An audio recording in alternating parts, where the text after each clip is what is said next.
とうとう届きました。こちらでございます。はい、コロナのウィンドウエアコン、窓用エアコンですね。これを車につけれるのかどうか、3万ほどなんですけどね。つけられたら一番いいなと思ってるんですけど、はい、やってみたいと思います。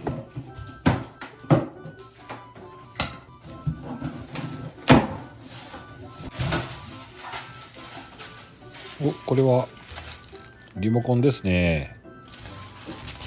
で、次にフレーム枠ですね。エアコンの本体を置く差し込むやつですね。あとね、本体がねすごい重たいんでね取れないなと思ってたんですけど、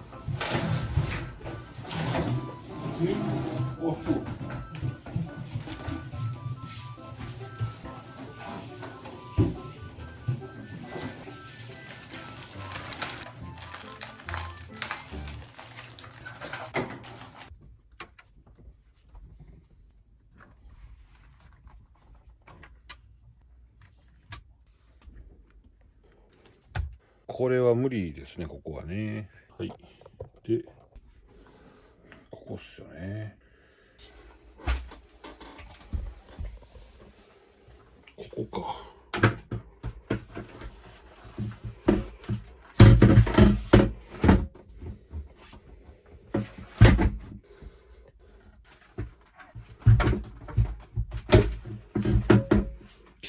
奇跡起こらんすかね、これね。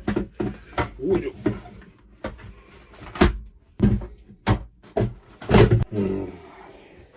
はい、エアコンを持ってきました。ただね、エアコンを持ってきましてね、このマルチルームの中にね、入れました。ちょっとね、具合悪いんでちょっと見てもらえますか。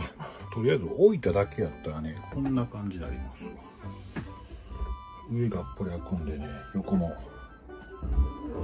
同じだけぐらい開いてます。1センチぐらいか2センチぐらい開いてんが。やっぱり側を作らないといけないですね。蚊が入ってきました。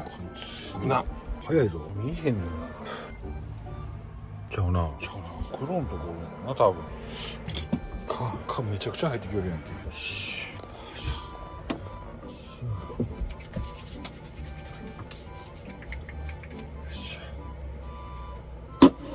これがあかんのですね。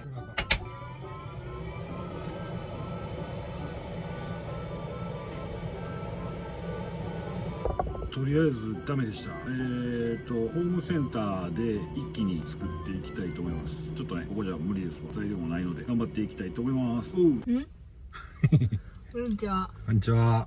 今ね、ホームセンターの方に木材とかいろいろ材料買いに来ました。1回で全部買わずに1つずつやってから買っていこうと思うんで、そんな感じで、来てみました。はい。